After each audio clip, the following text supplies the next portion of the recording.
Hi, welcome to ADHD-friendly Presents Fun with ADHD. I am Patty. I'm an ADHD and executive function coach, and we're here to have a little bit of fun with our ADHD brains today. So today we're focusing on why just do it does not work for our brains. It's all about resistance and acknowledging that when we feel resistance to doing something, we have to acknowledge it. So tiny barriers will stop us from doing the things that we intend to do. And we often judge those. We'll get frustrated with ourselves. We're like, why can't I just make myself do this? It's really stupid that I'm not doing it because of blank, whatever it is. We have a lot of inner dialogue that will keep us stuck in judgment instead of staying neutral and just exploring what is it about this that is making it hard? What am I resisting? You're going to hear my pug. Sorry, she's just coming over to hang out with me. Let me help her up. Oh, there you go, little girl. Oh, it's my German Shepherd who is afraid she's coming after her bone. So, research into ADHD brains shows we have consistent challenges around our executive function skills, such as task initiation, regulating our emotions, our working memory, our awareness of our own patterns, that metacognition. And because our brains are wired for interest, which means that novelty, urgency, challenge, interest itself are absolutely required, or we don't have our brain fired up enough to do the things we're trying to do. So if something feels boring, we're going to resist it. If something feels challenging, we might resist it. And even if it's slightly inconvenient, it's enough to make us resist it. Your brain's like, nope, moving on to the next sparkling thing. And if we are acknowledging our brains are understimulated and don't have enough dopamine fired up to get us activated to the thing that we're trying to do, it's something we have to solve for, not something we have to push through. That's why the just do it doesn't work. So if you think about having to button something up, having to put a lid on something, take the lid off, anything that requires an extra step might be one step too far to getting that thing checked off. And small frictions have a big impact on our brain. So I really want to encourage recognizing it as an activation problem, not as a my brain is broken problem. It's just switching from, instead of saying, why can't I just do this? Switching to, what about this is making it hard for me to do? So we're targeting the barrier and the resistance instead of ourselves. So don't judge, let's play. All right, so I want to demonstrate what this looks like in real life, because that's what Fun with ADHD is all about. It's, what does this mean in real life? How does this show up? So I've got a few things that I pulled together to demonstrate what this might look like. The first I'm going to start with is one of my favorites, and that is keeping a journal, keeping a gratitude practice. And this is with a physical journal. It could be digital as well, but I'm going to demonstrate the physical because that's easier for you to see. And I have a couple of journals here that I'm going to highlight. The first are two are going to be like pre-filled in journals, they're not blank journals. I love a prompt. I love something that is asking me something sparkly to make my brain interested in responding. What I don't love is the format where it's bound like this, because it won't lay flat for me to write in it. And I have a lot of resistance to trying to fold this down and hold it down when I'm writing. I already write messy enough as it is. I call it ADHD font. My writing is really messy. A journal designed like this makes it even messier. So I have a lot of resistance to using it. It's not going to work. Love the idea. I don't love the format. I was given this back in October from my daughter, and it's a prompt a day, every day a different prompt. I thought it was so sparkly. I decided to switch from my tried and true journal, which is a spiral notebook that I can fold back. It's always open to the page I'm going to write on. And I always keep a pen in the spiral part of it to make it so easy for me to write in. I don't have to open it. It's ready to go. The last time I wrote in this was Tuesday, October 21st, 2025. So I went from filling this in every single day for, I fall off here and there when I go on vacation, but pretty much every day for years to, I have not looked at this since October and it's now May. All because of this lovely, thoughtful little gift that I thought, oh, I'll write it in every day. And then when I started writing in it, I quickly realized it was designed with prompts to start on New Year's. So I put it down on my nightstand on top of my journal to start in January. Didn't go back to the old one, waited till January. Felt kind of sparkly because it was a busy time of year. I remember thinking, oh, well, I'll just do it then. And then when I started doing it in January, I just didn't love the prompts every day. Sometimes I had to like skip ahead a few days and it just wasn't very sparkly. And then when I put my pen in here, it still was something I had to open up and hold open to write in. So again, resistance. And it wasn't until I grabbed these as examples to come talk about in this episode that I realized the resistance I felt was really about, where do I put this? It was a gift. So I didn't want to dismiss it, but I also wasn't willing to lift it off to get to this, to put it down. I didn't have enough room to lay it somewhere else on the nightstand. Out of sight, out of mind is very real for me. So it stayed like this. So now that I'm looking at the last time I had filled in my initial date prompt, I'm realizing this isn't working either. So those are going to go aside. I'm going back to what I know, and I have gone ahead and crossed out the October date and written today's date on it, and it's ready to go for tonight. Got my pen there, going back on my nightstand without anything on top of it obstructing it. Acknowledge the resistance. If the resistance is opening it is too difficult, find a way to leave it open so that you're removing the step that's getting in the way. So that's a simple journal example. The next one I want to talk about is laundry. So I borrowed my daughter's laundry hamper. It's a traditional laundry hamper. This used to have a lid. And what I noticed was everything was on top of the lid. Nothing was inside the basket.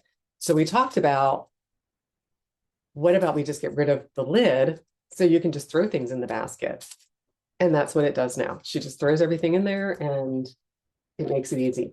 I have clients that I've worked with that really resist taking the lid off because they like the clothes covered and the idea of it kind of, obscuring, seeing the dirty clothes on the top of it. If you're not going to lift the lid and put the clothes in and put the lid back on, remove the step that's getting in the way. So for my daughter, it was just taking the lid off. I have some other kids that really overstuff their hampers and then would have a hard time doing their own wash without overfilling or underfilling the load. So I switched them to this kind of medium-sized little hamper that is about the size of a load of wash for our washing machine. And the rule is just, when you fill this guy up, it's time to do a load of wash. And as it's a laundry basket, you can carry it downstairs, put it in, bring everything back up when it's done. It worked better than an open laundry basket did, or an open hamper did. Okay, so again, thinking about, where's the resistance? Where can you remove a step to make it easier? My next example is with shoes. When I was a professional organizer, one of the things I used to ask my clients when they were talking about organizing shoes was how they take their shoes off. What did they do? Because a lot of my clients wanted these plastic bins. This is a larger bin because I couldn't find empty, smaller bins. So I have 2 pairs of shoes in this bin. I just have a pair of sneakers in this bin. A lot of my clients wanted to have clear bins so you could see what's in them and stack them and put them on shelves in the closet. My question was, will you not only take the lid off, get your shoes out, will you also take them off your feet and put them back in? especially when you're doing something stacked. And if the shoes you want are down here and you're going to have to take things off to get to them, and then take the lid off, get what you want, put the lid back on, put it back on the shelf. If you will do that, fabulous. A lot of us won't. So if you're going to do it, I do highly recommend making them clear so you can see through them. Or if you want like really pretty boxes and they're not see-through, take a picture and print it out and put it on the front so you can see what's in there. Because I will tell you right now, you'll have some resistance if you can't remember what's inside all the boxes. But if you know that putting the shoes back in the bin, or if you're what I call a kicker, meaning you just kick your shoes off when you walk inside, it might be a step too far to then expect yourself to take those shoes and put them on a shelf. A lot of my clients that I work with have shelves that it looks lovely, organizes them, keeps them nice and neat. But if you are not going to place them down, if you're not a setter, is what I call that. If you're a kicker, where you're just going to kick your shoes off, again, maybe you get a nice basket by your entry area that you can just kick your shoes into, and then you fish them out when it's time to put them in. Keep it simple, but keep it repeatable so that you don't have resistance. It might look really pretty set up, but you might get frustrated that you're not actually using it. We have just like a boot tray that my only requirement is that the shoes need to be within the parameters of the boot tray. I don't care if they're all neat and completely aligned. I just don't want them all over the floor around it. I want them on the boot tray. So do what works for you, but notice what is sustainable, what you're not going to have resistance to keep up with. One other example is if you have a coat closet, but your coats are always being thrown over chairs, over the banister, over, wherever, they're not ending up inside the coat closet, maybe just a hook on the wall or a coat rack so that it's just take it off and place it, instead of expecting yourself to open a closet, get a hanger, put it on the hanger, put it back in the closet. That is often just too many steps. We're not going to do it. So honor what you will do consistently. And then my last example that I wanted to demonstrate is simple, but profound when I realized this. And that is, if you have resistance to vacuuming because of the cord, meaning having to undo the cord, having to plug in the cord, having to wrap the cord back up when you're done, all of those pieces, having to move it and unplug it to go to a different area. It's like, forget it, I'll do that later. It doesn't reach there. A cordless vacuum is a game changer because all you have to do is plug it in to charge it when you're done. But you don't need it to be, you're not restricted by how far you can go because of a plug or where the outlet is. So notice if a plug creates friction to doing a chore or using something. There's lots of ways that we can make things easier for ourselves if we ask ourselves what's making it hard instead of judging ourselves for resisting it. A couple of other examples I'm just going to talk about that I don't have examples for, and that is keep your medication next to where you use it. So whether it's coffee maker or toothbrush, somewhere you're going to see it to make it easier to grab it instead of expecting yourself to go an extra few steps to get to it. Put trash cans where you actually throw trash away. I always think about this when I'm at public parks or something. I'm like, why wouldn't you have some trash cans around to encourage people to pick up after their pets? Because if I have to carry around a bag with my dogs, for my entire walk, it creates resistance. So make it easier. Or if somebody has gum or a wrapper or something, if you know every, half mile, there's a trash can or whatever, if you're like on a walking path, it's much more likely that things will end up there than if there's no option. Same is true in our house. If we have to get up and walk to another room to throw something away, it might sit there for a while. And then we might forget it's there and become wallpaper.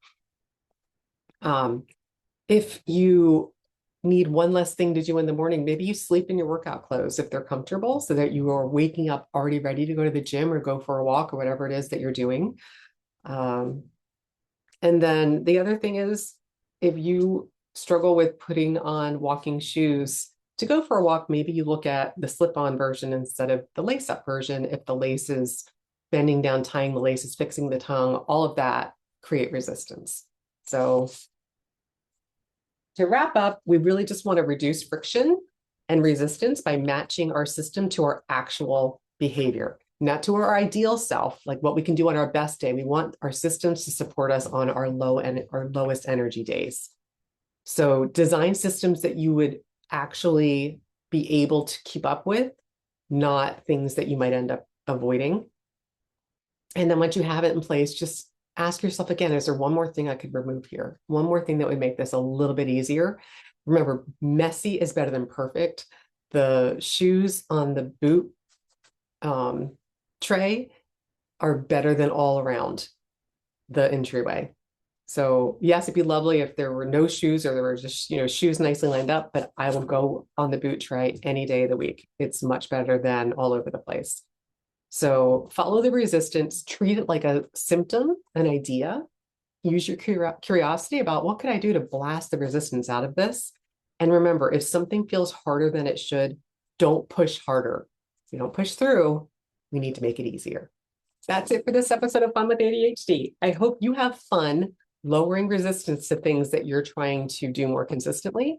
If you have additional tips, post them in the comments. Would love to hear how you lower resistance in your life to make it more fun to work with your ADHD.